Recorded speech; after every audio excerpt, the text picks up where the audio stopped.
What's going on, everybody? How you doing? We are starting today, right now, starting Queen 2, their second album. Wow. And apparently there's quite a few people that say this is their best album. Is it? Do you think this is their best album? I don't think I know any of the songs on this album. Yeah, literally don't think I know any of the songs on this album. So this whole thing is going to be new to me. Wild, right? Yeah, wild. I don't know any of their songs until the next album.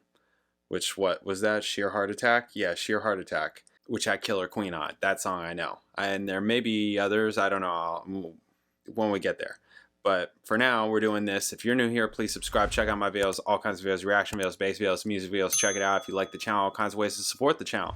You need super thanks underneath this video. You can hit me direct in the description. I got PayPal, Cash App, Venmo, Amazon wishlist, mailing address, and I do donation requests. So if there's something you want me to watch, listen to, talk about, hit me direct, PayPal, Cash App, Venmo.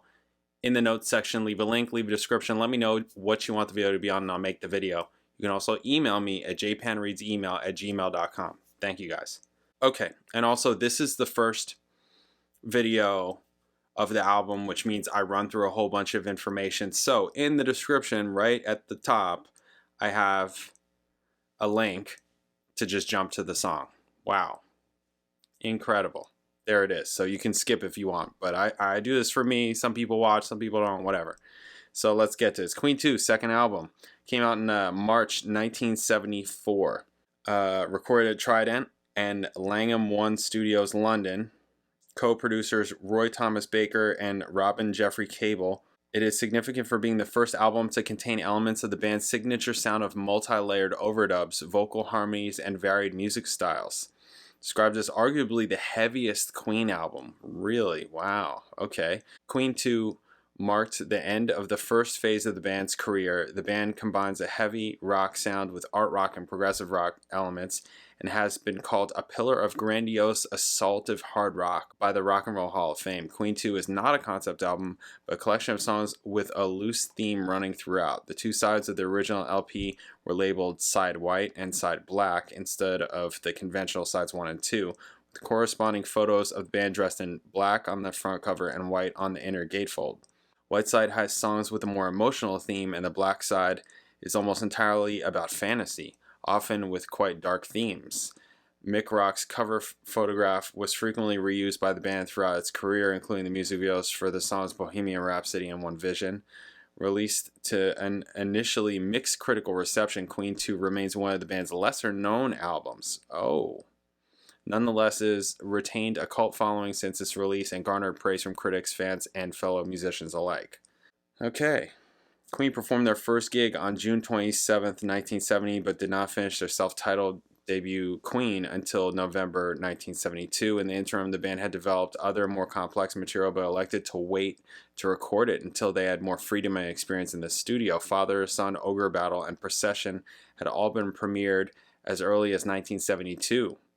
Seven Seas of Rye dated to Freddie Mercury's Wreckage Days in 1969, See What a Fool I've Been, the B-side to the Seven Seas of Rye single, and White Queen As It Began were left over from the Smile days. Wow, so they're still pulling from old material.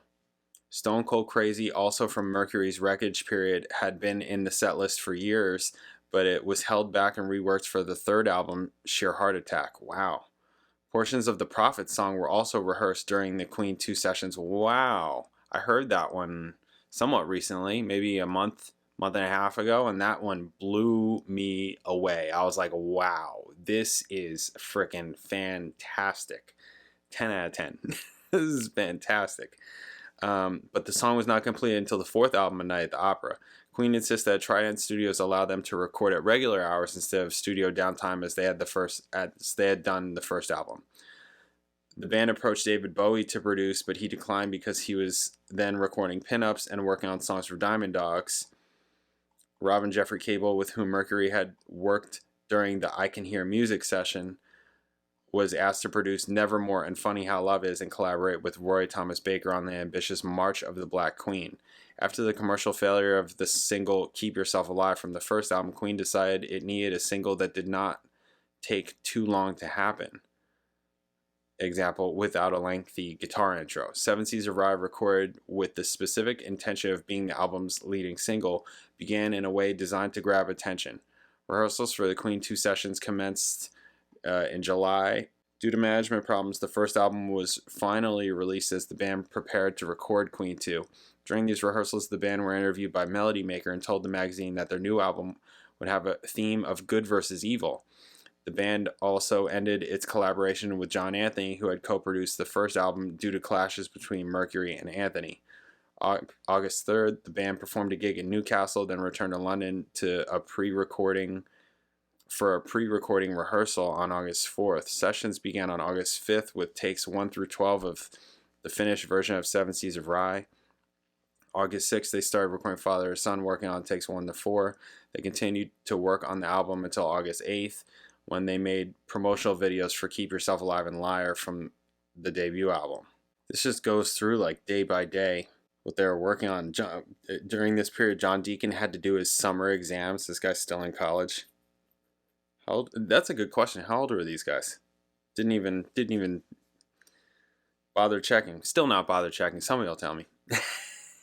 In September, Brian recorded Procession, which had its live premiere on September 13th when the band played at the Golders Green Hippodrome in London. This was also their first recorded concert, of which I have heard some of. I guess I can say that. Can I say that? Yes, I can. It'll be out already. Yeah, I have heard. Oh yeah, I'll definitely. Yeah. I saw. What was it? Liar from there. Super cool.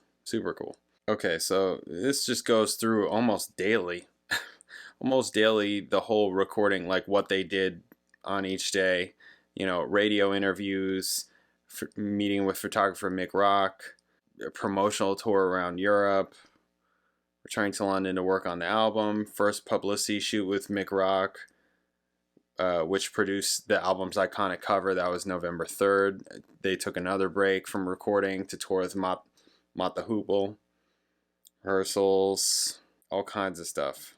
Playing Hammersmith Odeon, all kinds of stuff. Rough mixing for the album commenced on December 17th.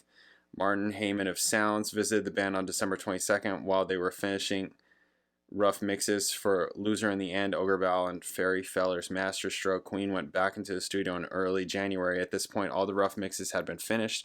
The band were ready to move on to the final stages of production. According to studio documentation, most of the songs were mixed by January 19th, but still required equalization. That's interesting. Is that like, if they were already mixed but still required equalization, are they saying equalization as opposed to like mastering? Brian had also contracted gangrene, oh my god, from a tainted inoculation needle. Oh my lord. Inoculation needle in mid-December and couldn't attend some sessions. Jesus. Jeez. Music of Queen 2 has been attributed to several genres, including art rock, hard rock, glam rock, heavy metal, and prog rock. Music journalist and author Jerry Ewing described the album as displaying a proggy art rock tendency. Good job. Daniel Ross of The Quietist described it as the exact intersection between the band's murky, metallic beginnings and the absolute pop perfection incarnation of Queen, leather trousers, and Formby pistaches. Rather than the conventional side 1, side 2, the album was split between side white and side black, dominated by May and Mercury compositions respectively. Although some have interpreted it as a concept album, Queen biographer George Purvis stated that it is not a concept album, but a collection of songs with a loose theme running throughout. Mercury later confirmed this in a 1976 Sounds interview, citing that it just evolved to where there was a batch of songs that could be considered aggressive, or a black side, and there was a smoother side. The white side was very diverse. 4 of the 5 numbers were composed by Brian May, one of which is an instrumental. Freddie Mercury sings 2 songs, May sings 1. Oh. And Roger Taylor sings the closing track, which is his only composition on the album. John Deacon played an acoustic song on Father and Son, acoustic guitar on Father and Son. In addition to normal duties on bass guitar, Mercury composed and sang all 6 songs on the black side. There's little write-ups on each song, which I'll read before doing each one. After the album's completion at the end of August 1973, Queen immediately added Ogre Bell, Procession, and Father to Son to their live set list and toured extensively. Other problems beset the album's release. The energy conservation measures put in place during the 1973 oil crisis delayed its manufacture by several months. Wow. Then, when released, John Deacon was credited as Deacon John, and the band insisted it had to be corrected. I mean, yeah. Queen 2 was released on March 8th, 1974. UK peaked at number 5, peaked at number 49 in the US, improving on their debut album Queen, which peaked at number 83. In interviews, the group promoted the album with a theme of good versus evil and made numerous public appearances to gain exposure. Aside from touring in 1973, they performed BBC specials, broadcast a gig at Golders Green Hippodrome in concert, and appeared on John Peel's Sound of the 70s. However, despite the publicity, the group received negative reviews from the media, who criticized the band for being excessive and self-indulgent. Wow. Seven Seas of Rye, along with the non-album B-side See What a Fool I've Been, was released as a single sooner than planned due to a fortuitous circumstance. In February 1974, David Bowie was unable to appear on the show Top of the Pops to perform Rebel Rebel, and a replacement act was urgently needed. Queen were booked for the show and lip-synced Seven Seas of Rye. EMI then rushed the single into release February 23rd, just 5 days after the TV appearance was confirmed. It was the band's first hit single, peaking at number 10 on the UK charts. Okay. Disc wrote, the material, performance, recording, and even artwork standards are very high. NME opines that the record showcased all their power and drive, their writing talents, and every quality that makes them unique. While Sounds wrote, simply titled Queen 2, this album captures them in their finest hours. Rolling Stone, who had highly praised the band's first album, awarded the album 2.5 stars out of 5. While the magazine had little enthusiasm for Side Black, they applauded Side White, writing that it featured the saving grace of timely and well-chosen power chords and some rather pretty tunes. Melody Maker wrote, it's reputed Queen have enjoyed some success in the States. It's currently in the balance whether they'll really break through there. If they do, then I'll have to eat my hat or something. Maybe Queen tried too hard. There's no depth of sound or feeling. Damn. Record Mirror wrote, this is it, the dregs of glam rock, weak and overproduced. If this band are our brightest hope for the future, then we are committing rock and roll suicide. Wow, these people. Holy mackerel. I can't even believe these people. Wow. Robert Christgau, writing in Cream magazine, derisively referred to it as wimpoid, royaloid, heavyoid, android void. Good job, bro. Insane. Band appraisal. On the side of Side White and Side Black. Well, that was a concept that we developed at the time. It doesn't have any special meaning, but we were fascinated with these types of things. The wardrobe that we used at the time described it perfectly well. That's Freddie Mercury.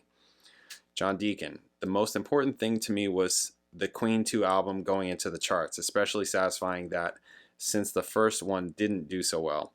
It's nice to see some recognition for your work, though I don't usually worry too much. Roger tends to worry more about what's happening on that side. Okay, and Roger Taylor said, that's when we first really got into production and went completely over the top. Roger also said, I hated the title of the second album, Queen 2. It was so unimaginative. Right? Okay, Brian May says, when Queen 2 came out, it didn't connect with everyone. A lot of people thought we'd forsaken rock music. They said, why don't you play things like Liar and keep yourself alive? All we could say was, give it another listen. It's there, but it's all layered. It's a new approach. Nowadays, people say, why don't you play like Queen 2? A lot of our close fans think that, and I still like that album a lot. It's not perfect. It has the imperfections of youth and the excesses of youth, but I think that was our biggest single step ever. Okay, all right, we're getting right to Procession, which is a short song, so that's kind of a good thing because this is already a long video. Procession, this is like an intro, huh? It says Procession is a short instrumental piece, a funeral march, performed by Brian May on multi-tracked guitar. He recorded it by playing and overlapping parts on the Red Special through John Deacon's custom-made amplifier, the DC amp. Is it DC or Dickey amp? Roger Taylor also contributes to this instrumental using only a bass drum pedal. All right, well, let's finally get to it. All right, here it is. This is the remastered 2011 Procession. Let's do it. Bam. The foot pedal.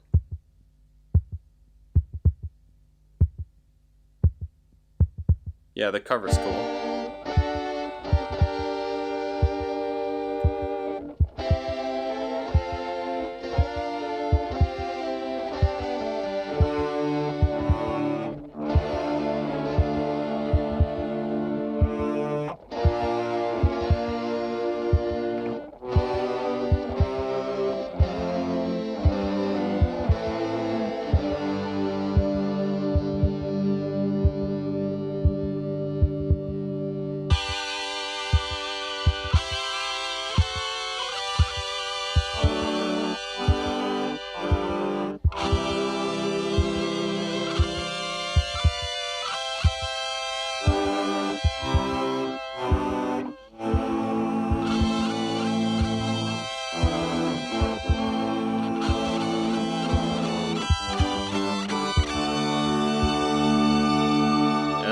It's more in focus there, and that's that. Okay, gotcha. Okay, and then it just rolls into the first track, which is Father and Son. This is like, you know, classical kind of sounding, almost church kind of sounding, like Catholic church kind of sounding little piece here. It's very small. It doesn't get big until the very end, which then I assume it blows up into Father and Son, Father to Son. So all that was just layered guitars. The one on this side was like super small. This one was bigger. And also the kick sound was really like, almost wasn't even a kick sound. It was almost like some kind of like button that's just being pushed or something, like with a tone. And that's it. Not like a kick. Like you would never say that that's like a kick if you didn't know. If I didn't just read that, I probably wouldn't have thought immediately that was a kick. So anyways, okay, cool. So we got a lot of information in this video, and we got the intro. So all right, up next tomorrow is, you know, we get into the meat of it. The actual album, Father to Son. Up next. I'll catch you then.